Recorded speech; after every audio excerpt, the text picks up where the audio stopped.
Whoa, what is this? I'm not Eric. I'm Charles Hankula, and welcome to Bounty Hunt, a Utini Network podcast where we hunt down all the extra content in the Star Wars universe.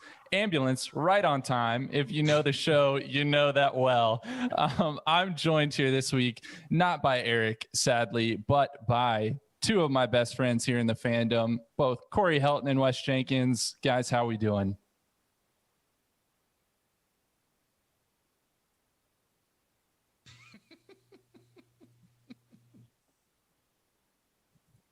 He just couldn't leave us alone.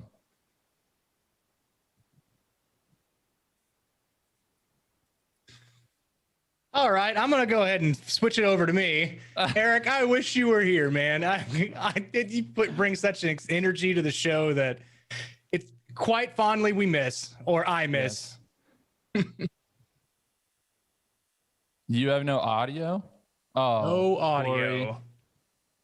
We can hear it. Hold on. Yes, we shall vamp without our best vamper. Anyways, our mark this week on Bounty Hunt is the Bad Batch Season 1, Episode 6, Decommissioned. So I've seen it once. Wes, you said you've seen it a couple of times now? Two times. Corey finished his first watch through about 7 seconds before we pushed this live because Bounty Hunt. I don't know how often we have to tell you guys that this is a very laid back show, shall we say. But let's go ahead and talk about what happened, and then we'll talk about what we thought about it. How's that sound? I like it. Let's get into it. Do I have sound now? Do you have sound? Check. Okay, I see my little bar moving over here, so I think I do. I don't know what happened. That was weird. Got bars. I literally changed nothing. Yeah, but I did. I'm sorry. Well, you missed my intro. I just crapped all over Eric, but it's all right. Yep. It's all right. probably good that we didn't hear that, actually. So we don't need to re-record. We can just get right into the intro. That's right. That's right. That's right. Do it, Charles. Do it. All right. Well, let's do this brief recap of the episode. So everything opens with Omega, or for those of you who are in the know, Omega, kind of nearly committing manslaughter as she learns to use her new bow that she obtained from the Zygerian slavers. Her aim may be shaky, but her resolve is rock solid. Sid shows up and demands the Bad Batch take on a new job to obtain a tactical droid from a decommissioning facility on none other than Corellia before it can be melted down. Why? Because tactical droids know how to fight against clones who have become the backbone of the new empire, and a lot of people would pay pretty handsomely for that information. The Bad Batch takes the job and sets off for Corellia, managing to sneak past the planet's scanners by attaching their ship to the underbelly of a massive cruiser, not unlike Han and the Falcon in Empire Strikes Back. The crew quickly locates the tactical droid's head, but it's snatched up by someone else before they can get to it. Just who, you ask? None other than Trace and Rafa Martez from Clone Wars Season 7. A chase ensues, and when Omega is confronted with Rafa, she pulls her bow, but during their struggle, a stray shot sets off a chain reaction in the facility, as well as alerting a team of security droids to descend on their position. After a struggle back and forth, the Martez sisters and the Bad Batch work together to escape, bringing the tactical droid back online and programming it to command the rest of the droids in the factory to attack the security forces. During the excitement, Wrecker manages to hit his head yet again, and this time the ensuing headache also comes with the familiar phrase, "Good soldiers, good soldiers." On their way out of the facility, the tactical droid head is destroyed. The Martez sisters drop off the Bad Batch back at their ship, but not before Rafa questions Hunter for trying to steal potentially dangerous information for an unknown buyer, whereas her buyer plans to take down the Empire. Hunter then gives her the information that Tech was able to download from the tactical droid while he was reprogramming it. And after they part ways, Rafa places a call to an unseen figure and reports that she knows where a group of rogue clones can be found. So that's it for Decommissioned. Guys, what did we think? Rate this episode on a 1 to 10. Wes, how about you first? So when I was thinking about this, I was giving these episodes a higher rank, in my opinion, because they kept leaving us on these cliffhangers. Like, who are they talking to? Who is this person that they're trying to send information to that's going to be this big reveal? And they've done it to us twice. I think actually they've done it to us 3 times now.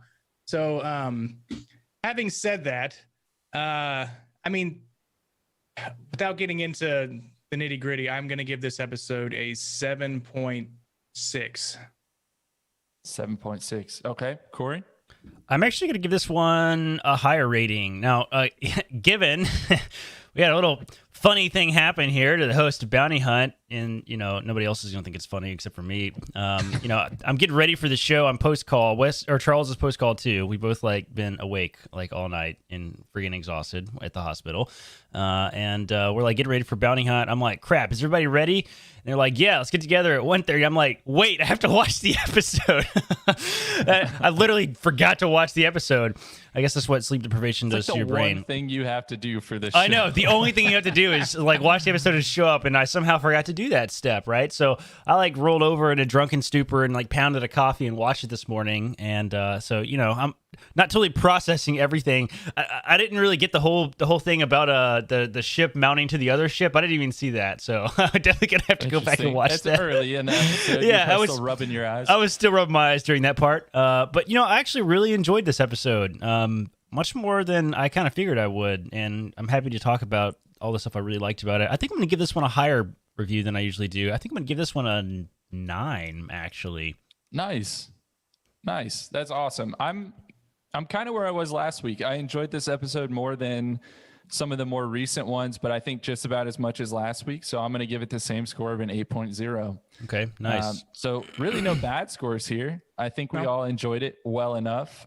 Everything that I'm seeing in the chat so far seems to be that people also really enjoyed this episode, especially apparently seeing the battle droids back. Yeah, that was awesome. Which was fun. But I guess something else. Sorry to interrupt you.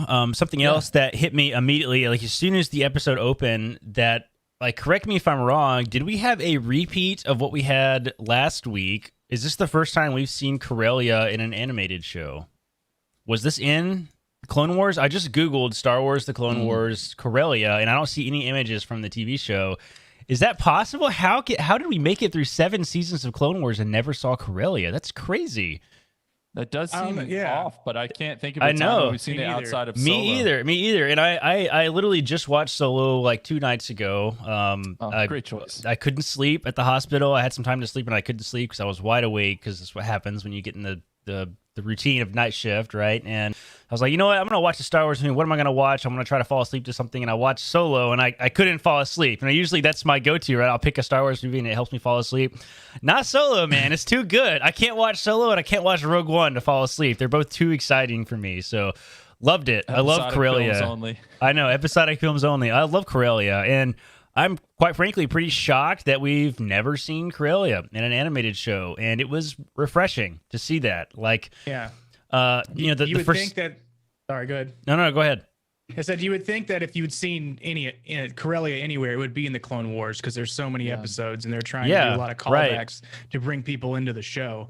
And having not seen it is it's kind of strange. And the thing that hit me, which always hits me whenever they completely create a planet from scratch as animation, is just what an enormous undertaking that is, right? We see only a few seconds of Corellia. There's very few seconds of animated Corellia in this episode, but these animators, man, the amount of research that they had to do to show 3 seconds, they had to do all these frames, and there was concept art. I mean, I can't imagine how challenging it is to create a planet from scratch in animation. The fact that they're willing to commit to stuff like that for 3 seconds of screen time is seriously impressive. Last week we got Ord Mantell, this week we got Corellia, and I'm like, these are 24-minute episodes, man. I just can't believe the commitment to that creation in this art style is really, really impressive and continues to astound me. And I think that shows the growth that probably the animators have had through all of the animated Star Wars that we've gotten. Because think back even to Rebels, and how long were we on Lothal? Because we just can't make a new planet every week for the show. But now they're doing that, and I think that's amazing. Man. I wish we had seen more of Corellia than we even got to. Because once you were kind of in the factory, you were in the factory. But maybe they'll come back, right? Yeah. Because you would think that to invest that much time, they might come back. Yeah, maybe they're doing the base, they're doing the base map for all these worlds. So in future works, whether it be animated or live shows, they already have the basis of what they can build off of. So they just they're like, hey Dave, we're gonna use we're gonna use your draft plans. Thanks for doing all the heavy lifting. we're just gonna be able to use these instead. Thanks. Take us 10 minutes.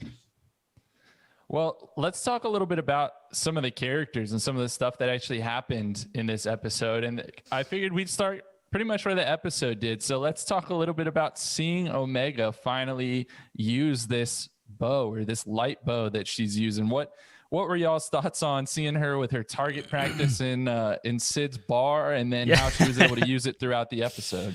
I love that, man. Before me and Charles were talking earlier, so apparently that Sid's bar has this reinforced steel or something where you're allowed to shoot these projectiles inside without it going through the wall, right? So you get your free target practice area, and it's apparently safe. Yes, safe.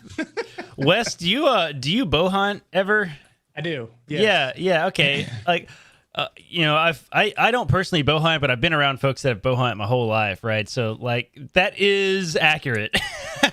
that practicing, like if you've ever seen kids like try to shoot a bow for the first time, that is basically what happens. Like, I mean, they're just like all over the place. Like, it's fantastic. So I kind of love that. It was like they really did the research there. Very dangerous. It's very dangerous to do that kind of stuff. It is. You have to have a strong base with your front arm, and then you pull back with the muscles in your back and not actually your arm. Yeah. But what they're doing is they're just trying to separate. And while you're trying to separate, you're just going all over the place. Exactly. And this one hand just lets go of the arrow, and it just goes somewhere. Yeah, right. And if you've ever been to an archery range, you'll look up into the rafters and up on the top of the wall, and you'll see a bunch of arrows stuck up there. Yes, exactly. That's exactly what it's like. Yeah, it's crazy. And I couldn't help but think during that whole thing, how impractical is a light bow? Like in Star Wars, like there's not like a huge amount of recoil with weapons, like seeing using a light bow just seems completely impractical, especially for a kid, right? Because it takes a lot of strength to pull the dang thing back. So do you think that like it would be like a real bow, or like if you only pulled it back like a little bit and let go, like a bow would just be like two.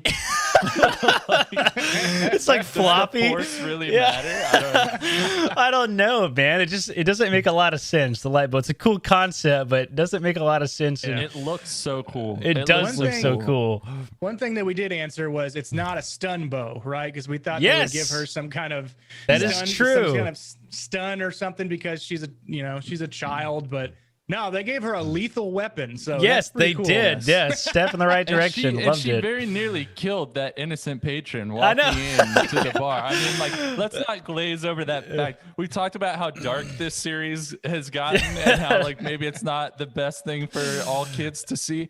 And let's teach the kids now to play with lethal weapons near open doorways in public facilities. Seriously. So that was fun. But I think, I don't know if maybe Omega was curling that gonk droid on the way to Corellia or what, but all of a sudden she had enough strength to use that bow at the end of the episode. Yeah, so that was funny.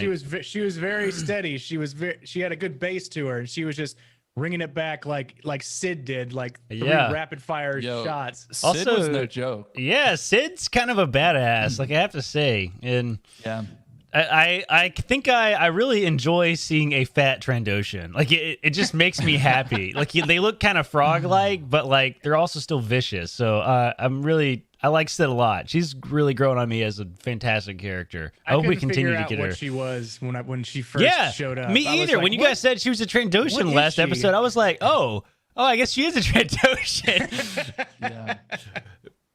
Yeah, she I really like Trandoshans. I mean, Bosk obviously is the main one that you think of, but like Skier and the High Republic stuff now, and Sid, it's really cool to see the different ones. It's funny though how they talk. Not all of them do the long S's. That's what I was gonna say. Why do some of them have a reptilian accent and others do not?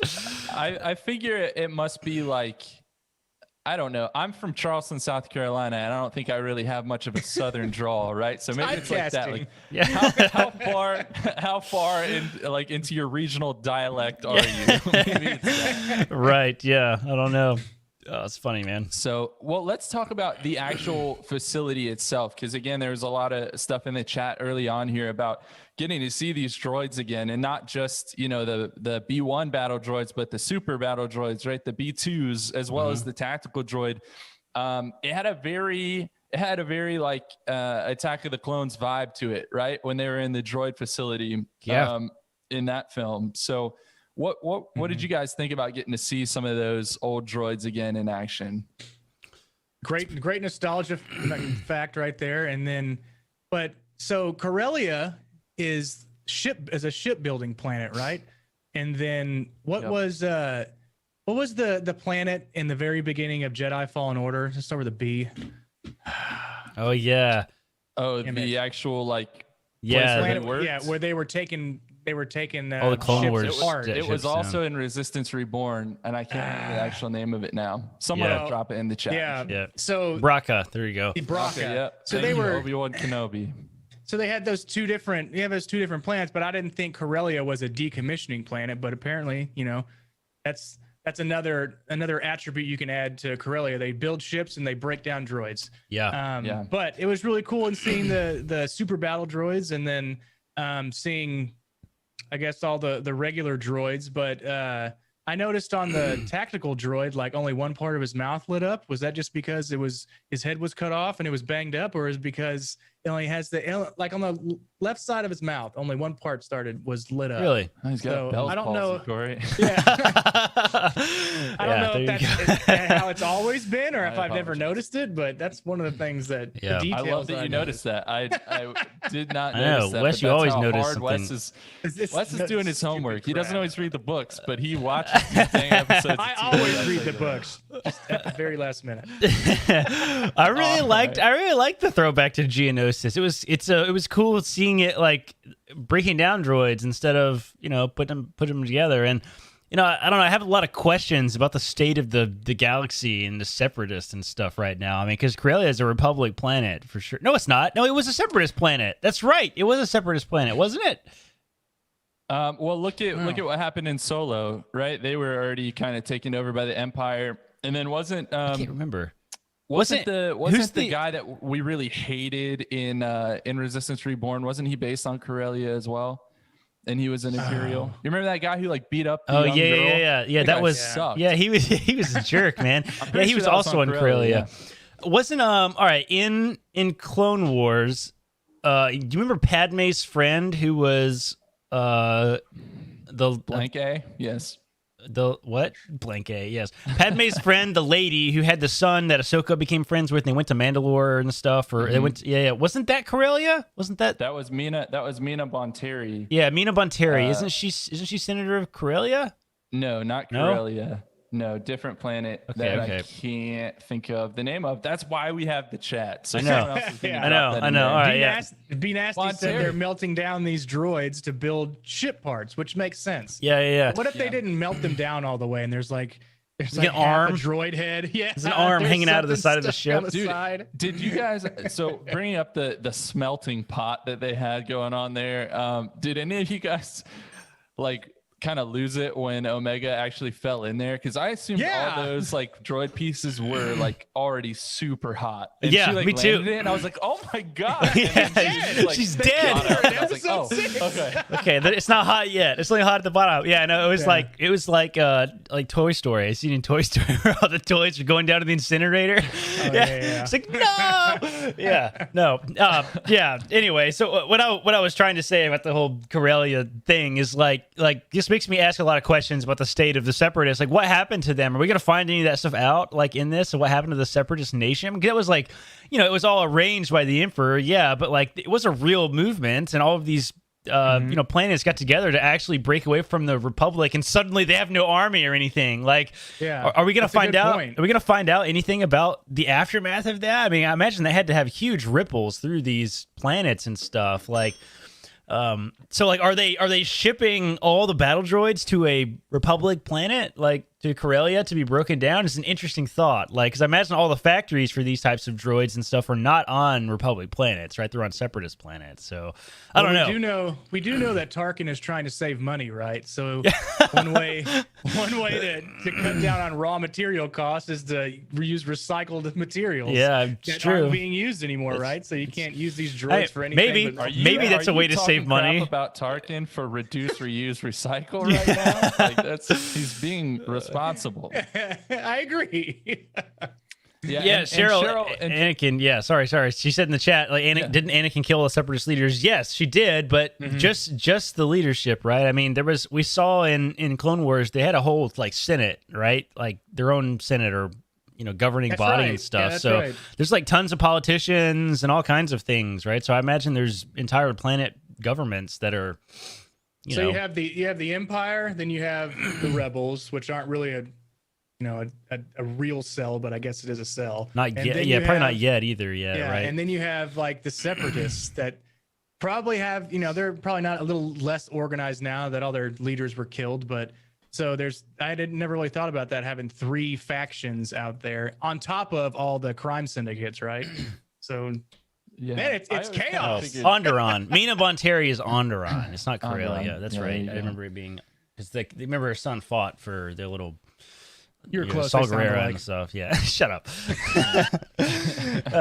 Well, I think that's a good point. I always kind of just assumed what was left of the Separatists just kind of got absorbed because we know Palpatine's not going to leave those people. Fetus deletus. Oh my god. Throwback. How does that episode always come up? I swear. Right. If y'all don't know what we're talking about, we go back and listen to our roundtables on Lost Stars. Lost Stars, thank you. When Sienna absorbed her fetus twin sister. And there's some good points in the chat here. Carter Hunt says that Cassian Andor is getting a show and he was a Separatist, so it makes sense that we'd maybe see some of this before 2022. Yeah. So that's a really good point. And then B Nasty says it's interesting to think that maybe the Falcon is made of melted droids. Yeah. So, oh man, I'm sure L3 loves that. Yeah, we'd have to crunch the numbers, I guess, to figure that out if that's possible. But that is a cool thought. Let's talk about some other stuff that went down inside this factory scene. Before we get to some of the bigger things, guys, Wrecker's headaches. They're getting worse. And, yes, they are. To see and hear things and say things. And how'd you take all that?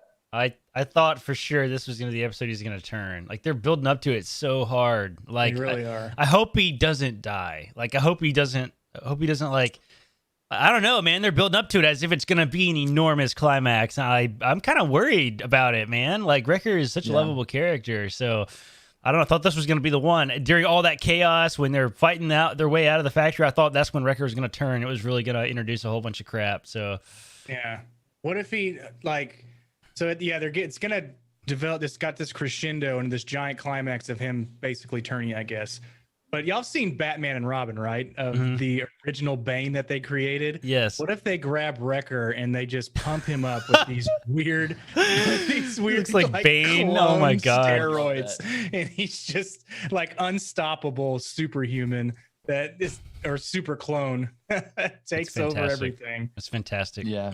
I was actually pretty shocked that we saw him get that far in episode 6. I mean, I can't even remember how many episodes are going to be, 14, something like that. We're not that far into this season to see something like that. And so I was actually pretty surprised. And then I started thinking about like, dude, where's Crosshair at? Like, what has he been up to, for goodness sakes? Like, we haven't seen him, it feels like, in ages. I know. So, yeah, I don't know. We really might see him turn here pretty soon. He was, like, just getting out. He would say, good soldiers, but he never got out to follow orders. So, I'm sure we're going to hear him say that soon. Yeah. But let's talk about some other people who just seem to randomly show up inside of this decommissioning facility. The Martez sisters. Was anyone here expecting that? Not at all. Like, literally the least expected cameo ever. I mean, a lot of things to consider. They're apparently working for early rebellion. Like, I don't know. What the heck? It seems that way. It does seem that way. Well, so I don't think any of us were super big fans of the Martez sisters. Now there is a group of people in the fandom out there who like have a pretty strong hatred for those characters that's like goes way too far. Wrong. I think we're kind of more so in the middle ground. Like we didn't love those episodes when compared to the rest of season 7 of Clone Wars, but like we don't hate them. But I'll say for my part, I had a lot more fun with them this time around than I did in the Clone Wars. How'd y'all feel about that? Yeah, I'm glad that they were there, so they showed that their resiliency, right, in the wake of the Empire coming up. So you have Trace, who has her own ship that we saw in season 7 of the Clone Wars. So that's what they got out of Corellia on. So you see if they're still working together, right? And apparently, from what I took from it, it looks like they might be trying to work with Saw Gerrera and his faction. Maybe that could be a stretch. Yeah, but just the very end. Talk about that. The very end of the episode, we'll talk about at the end. But I mean, it was a welcome sight, I guess. I never thought we would see them again. Yeah, so, yeah, it was me a surprise. Either. Me either. And they seem way more capable, right? Like when we saw them in the Clone Wars, Trace was panicking and dumping all the spice load out into hyperspace, right? Like, for no why? good reason. And we were like, why did that make any sense? But here they gave Bad Batch a run for their money. Yeah, they did. They did. I mean, we've talked about that. We've talked about this before on the show. Eric and I kind of share this opinion. Incompetence as a character trait, like for a protagonist, is not a great storytelling like metric, right? Like I really dislike characters that are woefully incompetent continuously and never grow, right? Like it just makes for irritating characters. It's one of my controversial opinions. One of the reasons I didn't love Ezra Bridger early on in the Rebels TV show is he sucks so hard. He screws everything up and it drives me nuts, right? Like when they're just super incompetent. So if you can see that growth where they go from not being able to do stuff to actually being able to do stuff well, I enjoy that. So it looks like they're figuring it out, right? So it was cool seeing them kind of have a plan together, and they totally gave. You're right. They totally gave Bad Batch a run for their money, and I liked it. I like the goodness that they showed. Like they're good in heart. They saved Omega, right? I really liked that they said that. One of them did. Yeah, that's right. Who was that, by the way? Their faces were in their helmet. I couldn't tell who was who. Trace was the one has the good heart. Rafa is the one that just seems that the mission first, then people second, I guess. Yeah. Rafa still seems sketchy, but not as bad as she did in the Clone Wars, I felt like. So now I do really love that voice actress. Whoever does her voice, it's such a distinct voice. It's really cool. It is. Now that you've read the start of the High Republic, and Charles, you just brought up that they dumped the spice into the hyperspace lanes. Does everybody get a contact high? From this spice going out into hyperspace lanes? It's like a little something. Yeah, it's like driving. It's like driving down the highway, and it's like, what's this pollen on my car? It's a skunk. I smell a skunk, and it like stinks for like 5 minutes as the car has to. You got to put the windows down. Let the air get out and circulate. Dude, you know that spice cloud ended up on Nar Shaddaa. Oh my God! Yes. Oh man, I love it. It's not the great disaster. It's like the great contact high. Right. It's like when you're sitting at a traffic light and the person in front of you is hotboxing, and like you see it. It's coming out the windows. You're like, oh, they're vaping. You're like, they're vaping. All right. Yeah. All right. All right. Well, yeah, it's hyperspace now. Hey, Eric's not here. I got to do dad jokes, y'all. Come on. I'm doing the best I can. All right. Well, let's talk about who the heck are the Martez sisters working for. Let's go ahead and just get down to it because, again, recap. At the end of the episode, they use R7, who is an important piece of this puzzle, right? The droid R7 to place a call to somebody, and we couldn't see who it was. We just kind of maybe saw like a shoulder, like part of the side of them, and they basically report that there's Bad Batches out and about, and that they thought that this contact of theirs might be interested in that. So who do you think this is using the context clues that we had in this episode?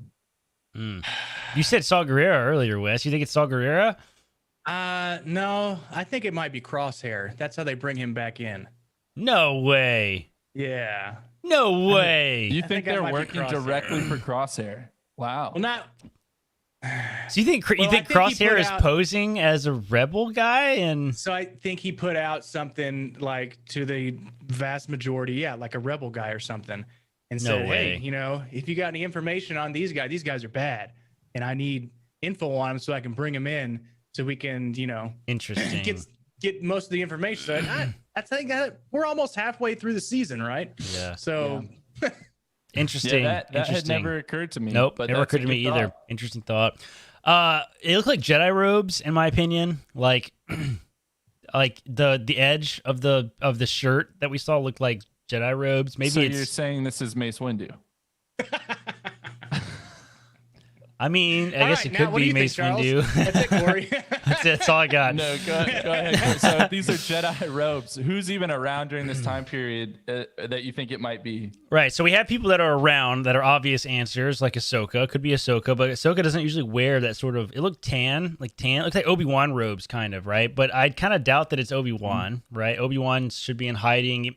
Princess Leia's lines make it seem like nobody had ever contacted Obi-Wan ever since he left, right? He's been out there by himself this whole time, doesn't know anything about the rebellion. But I guess it could be Obi-Wan. I also thought maybe it could be Kanan Jarrus. Is he around yet? I don't know how old he is yet. I guess he's. Well, we saw saw him in him the not first that long episode, ago, right? right? Oh, that's true. That's true. Never mind. We did see him not that long ago, so he's too young. My bad. Obvious. I'd say what would be refreshing. I would like to see somebody new. A new Jedi that survived. That would be cool. I imagine there's a lot of Jedi still, like both through the comics and everything. Vader had to hunt down all the Jedi, right? So there's a whole bunch of Jedi still around. So it would be really cool to see somebody new introduced that we did not think had survived, and they did survive. That would be cool. Totally welcome the idea. That's something else. I really love the clones and Order 66. Something else that really interests me in a time period that I really enjoy is like the lone Jedi kind of on the run from the Empire. Like that era is really fun for me too, and I really enjoy those stories. So I would love to get somebody new like that. Yeah.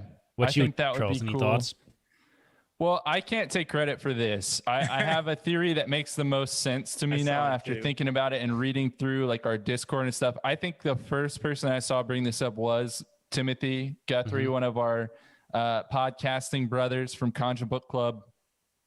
He pointed out that they have R7, right? The droid R7 that was Ahsoka's droid that was with the Y-Wing that Rex takes at the end of the Clone Wars Season 7. And so it would make sense anyways to bring Rex in, right? Since he knows about the inhibitor chips and all that stuff. So and we know that's going to happen anyway. The most sense. But I think Bale could make sense too, because we know his whole Fulcrum role. This might be a little bit early on in the timeline for that. I think it is too early in the timeline for Ahsoka to be in that role as Mon well. Mothma maybe. Could be Mon Mothma. The robes might could actually be. fit Mon Mothma too, actually. Yeah, someone from that early core group of forming the rebellion. I wonder if we're, sense.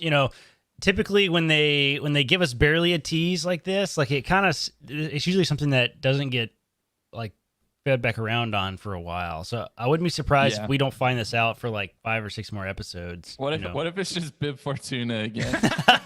Oh my god! It's like, Jesus. Oh my god! I see some other interesting thoughts in the chat here. B Nasty says that could it be Sid who's playing both sides and sent the girls and Bad Batch on the same mission. Yeah. I guess we'd have to know kind of what her ultimate motives are to figure out if that makes sense. But Cheryl some said other it's not people Sid, said, period. "Oh, all right. Well, there we go." Some other people said, "Could this be Maul? Could this be relating to some of the Crimson Dawn stuff?" Maul. Listen, nobody could look at Maul and be like, "Yeah, this guy's a good guy. Like he works for the good guys. There's no doubt." Dryden Like, Voss. Could be Dryden Voss. Dryden Voss, yeah, something to do with them. I think R7's probably the puzzle piece. Yeah, that I we think it have is. now to I think work it is. off of. I'd Rex like to Rex change is my answer, and I'd like to edit this podcast from 15 minutes ago. So that you said it at the very beginning. Yes. Well, so I think we'll find out soon enough, but really, really fun way to end the episode, I think, to be introducing this new player into everything that's going on.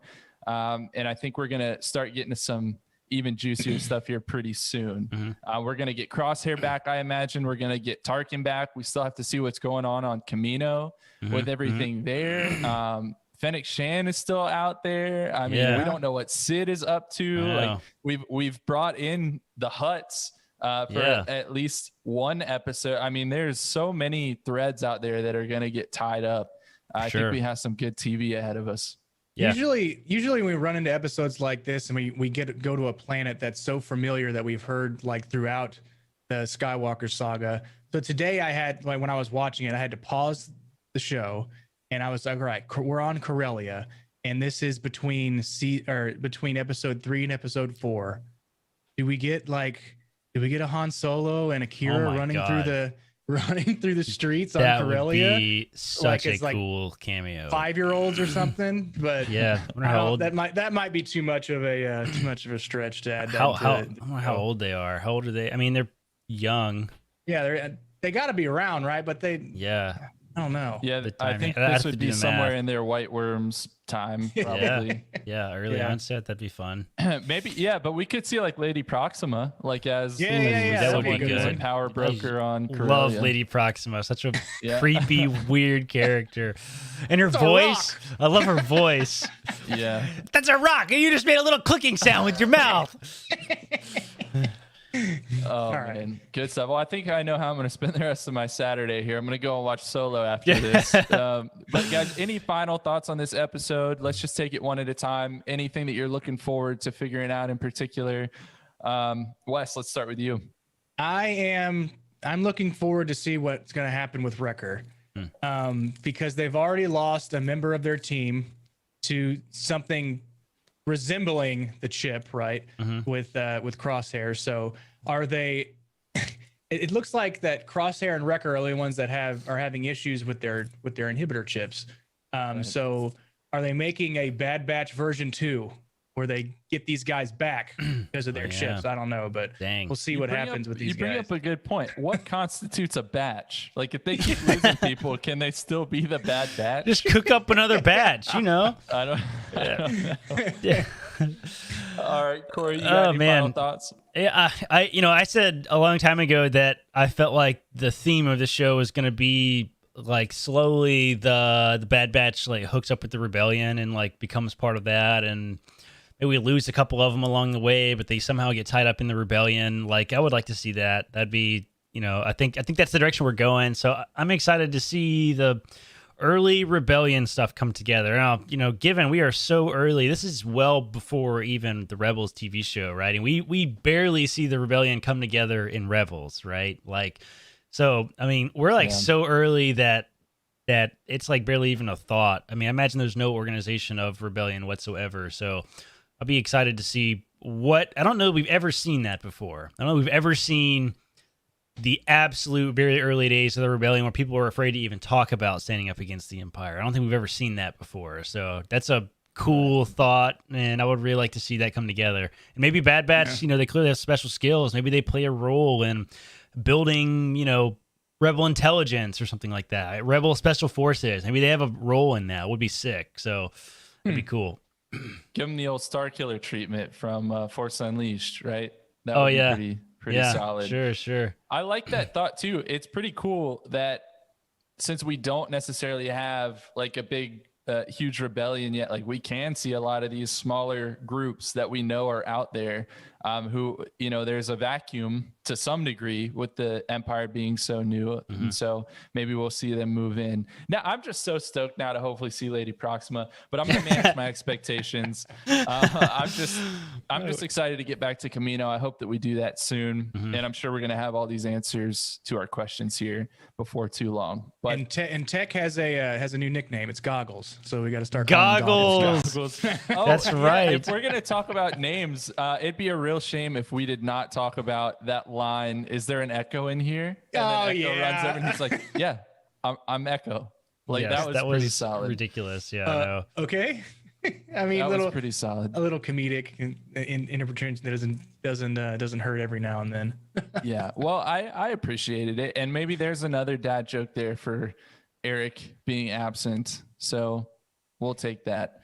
But I think that'll do it this week, y'all. So Thank you, everyone, for being here despite Eric's absence. I know things were a little bit crazy, but I think that we made it work. We're going to be here every week, whether we got Eric or not, whether we got Corey or not. If you remember to watch the episode, we'll see. And pretty soon, y'all, on Monday night, remember, we are going to be doing part 1 of our Thrawn Greater Good Roundtable. So I'll tell you, I pulled my hair out over these roundtable prompts over the past few weeks. That is such a complex, convoluted book.